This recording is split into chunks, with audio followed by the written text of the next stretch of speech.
Good evening, everyone. Thank you for joining us on this evening for our weekly devotional. This week's devotional is Your Personal Calling. And of course, tonight's topic is discussing biblical accounts of being called. So I'm just waiting for a couple more, just not even a couple more minutes, just a second or so. I'm just making sure that I can see everyone and everyone can see me. And hi, Sister Marilyn. I can see my comments again. How are you? So, just pulling up some stuff. So, I'm so excited to be able to see my comments all again and my comments being posted. So, I'm truly excited about that. Facebook was fixing some things, and I'm grateful that they have fixed it. Just know I'm posting this link to the prayer request. If you need prayer requests or you have a prayer, a testimony or anything like that, definitely feel free to use the link that's been posted for prayer requests, because I want everyone to just be able to get that in. And you know what? It doesn't even have to be a prayer request. It can be a testimony. You want to thank God for, the amazing things that he's done for you. So absolutely, definitely, get that in and do that as well. So we have been focusing this week on your personal calling. On Monday, we dealt with the identity, whom you are and whose you are. On yesterday, we dealt with income, like what is in your hand, and how God was asking us to surrender those things so that he can elevate it. He wasn't asking us to surrender it to just give it away or quit or do anything like that, but he was asking so that he can have dominion and help you elevate it. And of course, you had the personal reflections that went with such. On this evening, we're doing more talking about the accounts of being called.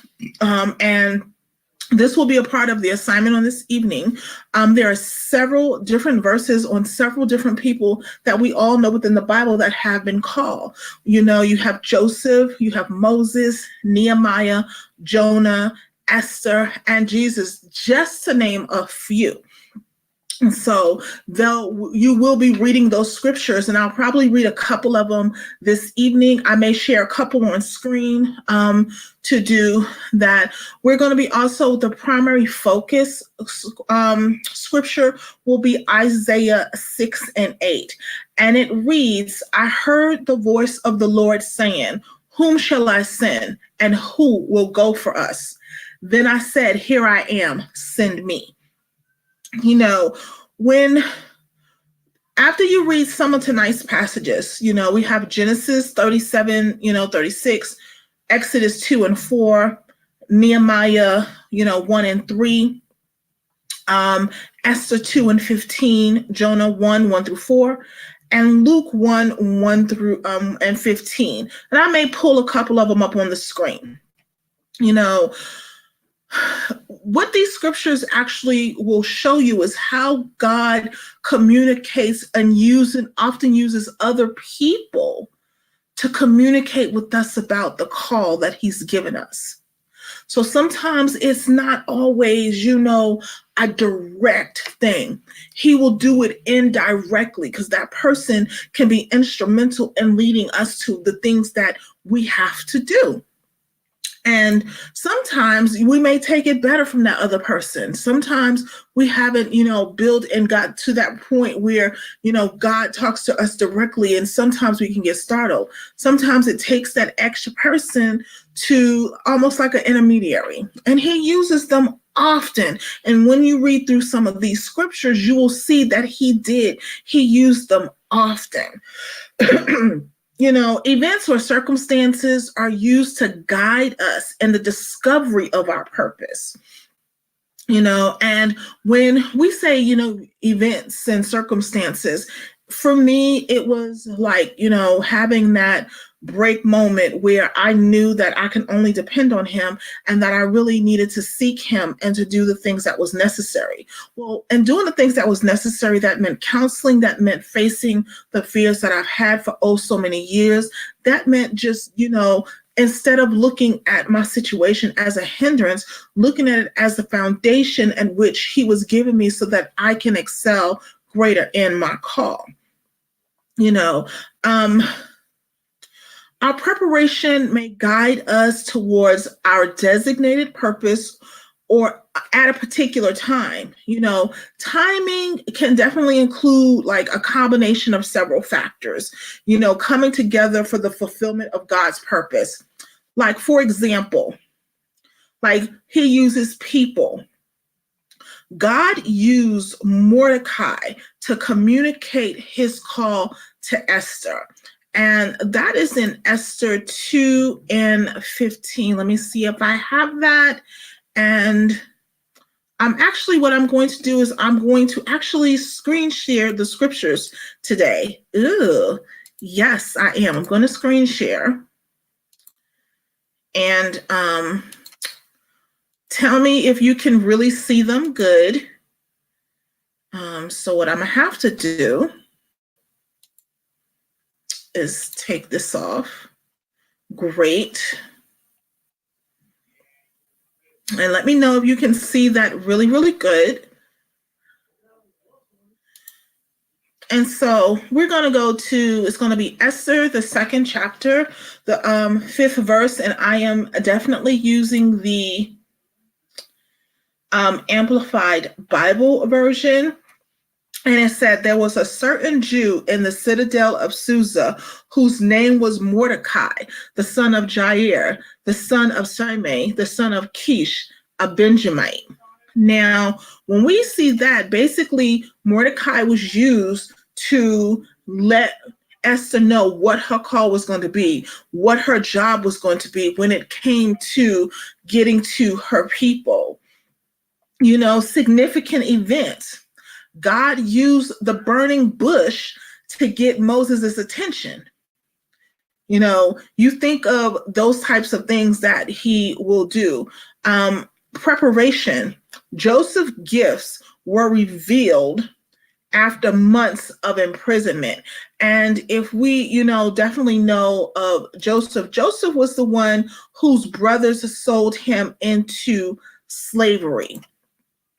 And in Genesis 37:36, it says, meanwhile in Egypt, the Midianites sold Joseph as a slave to Potiphar, an officer of Pharaoh and the captain of the royal guard.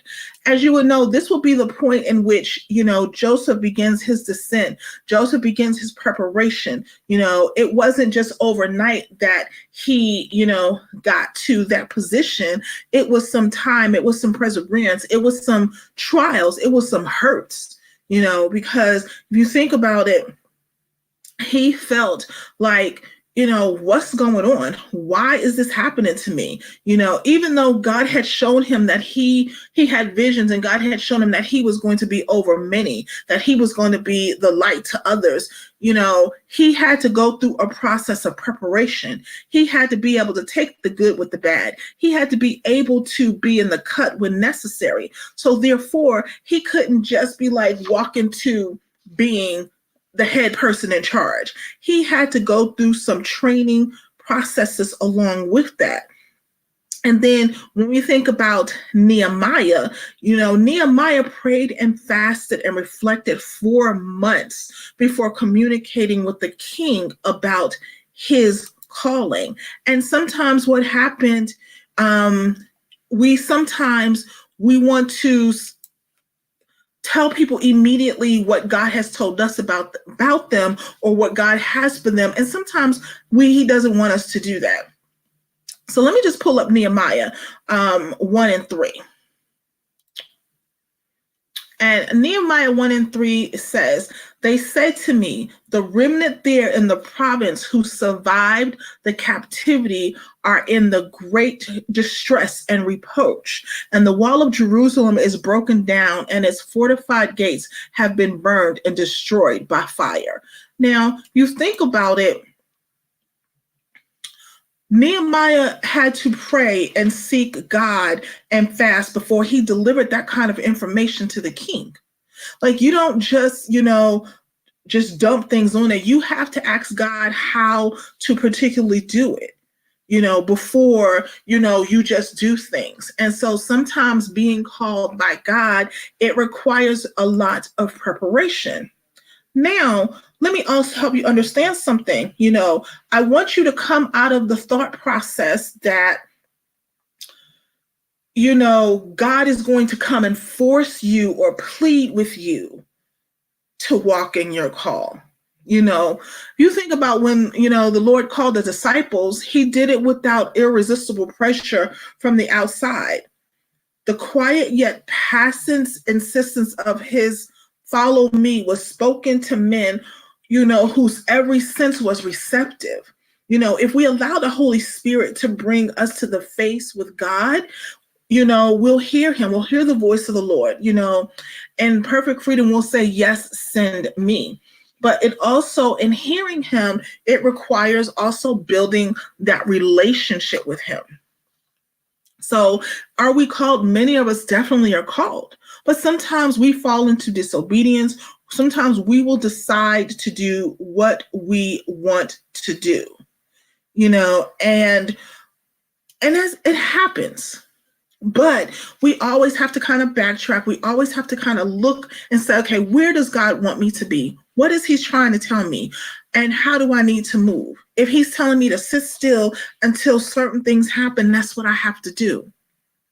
If he's telling me that, no, I can't move forward with that right now, that is what's happening. And that is what I got to do. Sometimes we want to be seen so much, and we want, our call to manifest so prominently because we feel like, well, God, I know what you're showing in me, and it's so great and it's so amazing, and I want everyone else to know what that is, and I want, people to stop talking about me, and I want people to not, treat me, any type of way. I want to be treated with respect. I want to be treated like I am someone. And there is a process. There's work you have to do in order for that to happen. Like, you think about the person who, think about the CEO of Coca-Cola. He didn't become the CEO overnight. Yeah, he had the title when he started the company, but he had to build it from the ground up. He had to know every facet of everything that needed to go on. He had to create the formula. He had to create the process. He had to create the marketing. He had to do all of that before he had staff to help. He had to be in the trenches so that once he got to a certain level, he knew how to treat people. He knew how to communicate. He knew how to effectively lead. So at times we can't always be thrown into the immediate benefit and purpose of our call because it requires preparation. It requires us to be in order and in sync with what he has us doing. So when we look at those who are called, they went through some periods. They went through some times. Jonah is a prime example. And as a matter of fact, I'm going to pull up that scripture. Let's see. I'm going to pull up Jonah.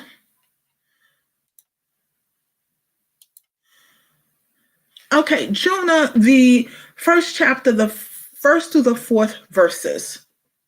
And it reads as such. Now the word of the Lord came to Jonah, the son of Amittai, saying, go to Nineveh, the great city, and proclaim judgment against it, for their wickedness has come up before me. But Jonah ran away to Tarshish to escape from the presence of the Lord and his duty as his prophet. He went down to Joppa and found a ship going to Tarshish. the most remote of the Phoenician trading cities. So he paid the fare and went down into the ship to go with them to Tarshish away from the presence of the Lord. But the Lord hurled a great wind toward the sea, and there was a violent tempest in the sea, and the ship was about to break. So even in our times when we try to avoid him, because what happened afterwards was the captain was like, hey, you were supposed to do something. You didn't do it. You got to get off of here because we're not catching your wrath. We're not going to be subject to anything because you were disobedient. And he was thrown overboard. So God, you're going to do what God has instructed you to do. See, we think that we can run from God. We think we can turn our backs on him. We think that it's good, like we don't have to worry about that. And that is absolutely not true. Because again, his word can never return void. It has to be fulfilled. And sometimes we are scared because we look at what he's given us, we look at the responsibility, we look at the great call, and we wonder, can we do this? We wonder, can I be effective? You wonder, why me? Why me who's so broken and bruised and battered, who don't know anything? Who just, don't even sometimes scared of their own shadow. Why me? Because you're broken. Because sometimes you're afraid of your own shadow. Because sometimes you don't know whether to go left or right. Because it's in those times where you completely depend on him wholeheartedly. So definitely you have your call. Definitely. But it's going to require some work. It's going to require some study. It's going to require some perseverance. It is going to require us to do what we need to do. Always. It doesn't mean he doesn't love us. It doesn't mean he doesn't want us, but we have to step into that role of obedience. We have to step into that role of love. We have to step into that role of unique and close relationship with him, because it's during that time he will walk us through all the things that we need to do. So, tonight's assignment doesn't have anything to do with a personal reflection. What I will do is all of these scriptures with the various stories will be posted in an assignment. And what I want you to do is I want you to read the scriptures. You can also, I recommend reading the scriptures before and after, and you don't have to read all of them. There's about 6 of them. And what I want you to do is choose a couple of them that you really want to read into and understand. And then what I want you to write about is, how do you see the situations that they were going through? How does that represent things in your life as you are preparing for and walking in your goal, your personal calling, or preparing to walk into your personal calling? What is it saying to you? What is it ministering to you? What are your fears? What scares you about walking in your personal calling? Now, as I said at the beginning of the week, all of these assignments are going to line up for us to create our own personal calling statement. So take your time. I'm not asking you to post these back into the group. Take your time, do some real raw moments, talk to God, let him, guide you, have some quiet time, because this is the time for us to prepare for battle, because the enemy is trying to stop us. He's trying to distract us.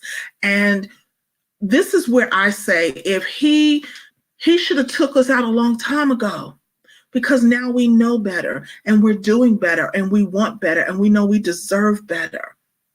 And we are just crying out to God to give us more. But there's more that's required. There's stability that's required. There's study that's required. There is relationship. Always remember the primary goal in our identity and our walk and our purpose is our relationship with God.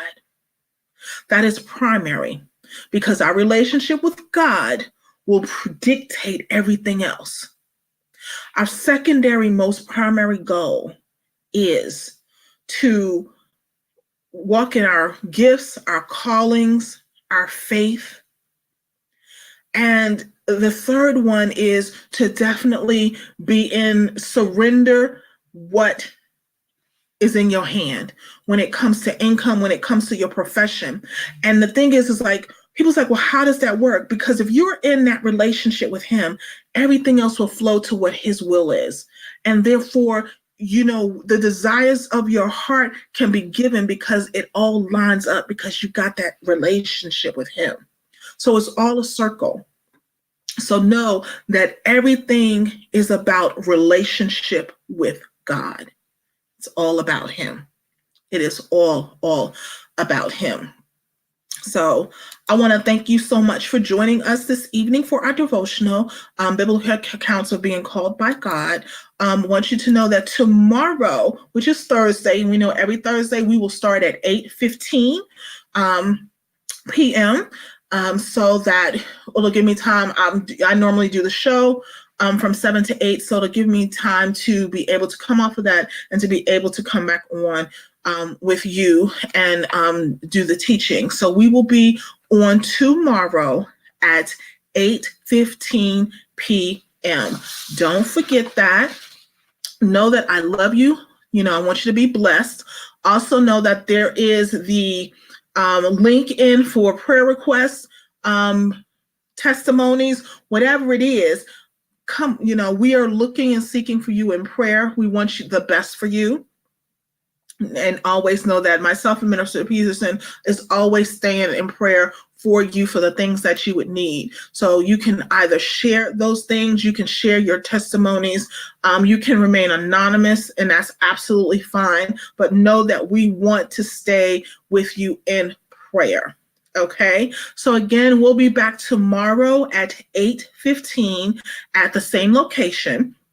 Again, I will have this in the group within the next few minutes.